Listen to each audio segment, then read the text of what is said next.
Yemen, a country consumed by internal conflict and ignored by the rest of the world, is running out of time. It's now 11 days into a Saudi blockade on almost all of Yemen's ports and airspace, and the UN has warned that the country faces the largest famine the world has seen for many decades, with millions of victims if Riyadh doesn't lift the restrictions which are strangling the supply of food and aid to the 7.3 million people in Yemen already on the brink of famine, in a country where 20 million are reliant on aid and amid the world's worst ever cholera outbreak. Every moment is crucial.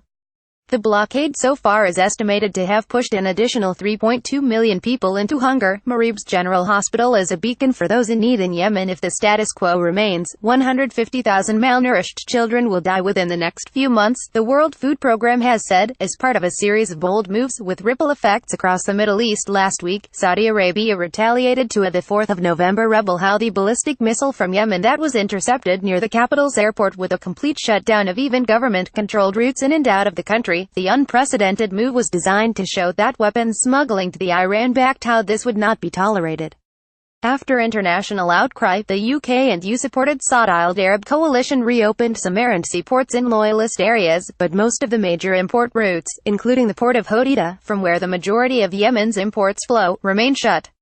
Since the blockade started, 13 vessels that had been cleared by the UN have been turned back or forced to leave Hodeida port, and prices of basic commodities are starting to rise steeply as a result of the cut in supply. Caroline Anning, Save the Children's senior conflict and humanitarian advisor, told The Independent, the impact on families who are already struggling to afford even a meal a day is catastrophic.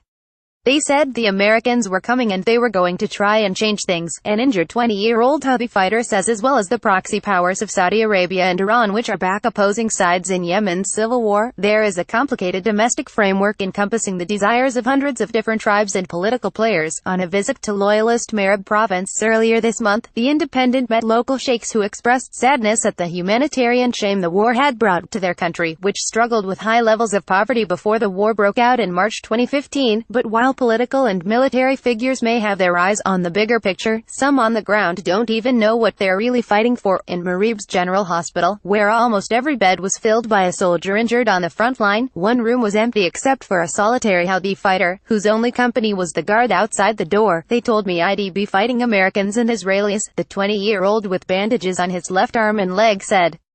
Protecting Yemenis, not fighting them. They said the Americans were coming and they were going to try and change things. The young man, who did not give his name, only spent 3 months on the front line before being shot and wounded.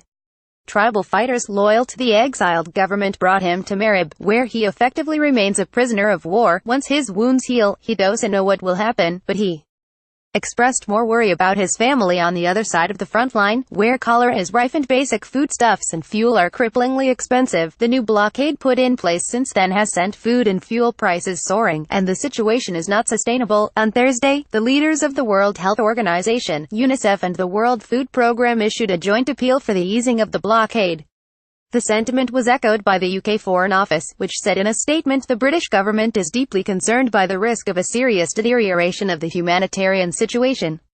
Yemen, more than 50,000 children expected to die of starvation and disease by end of year. Aid agencies worry, however, that the damage for millions may have already been done. Yemen was already on the brink. Faria al-Muslimi, co-founder of independent think tank the Sanaa Center for Strategic Studies, previously told The Independent, this was the last possible thing you could do to push Yemen off the cliff.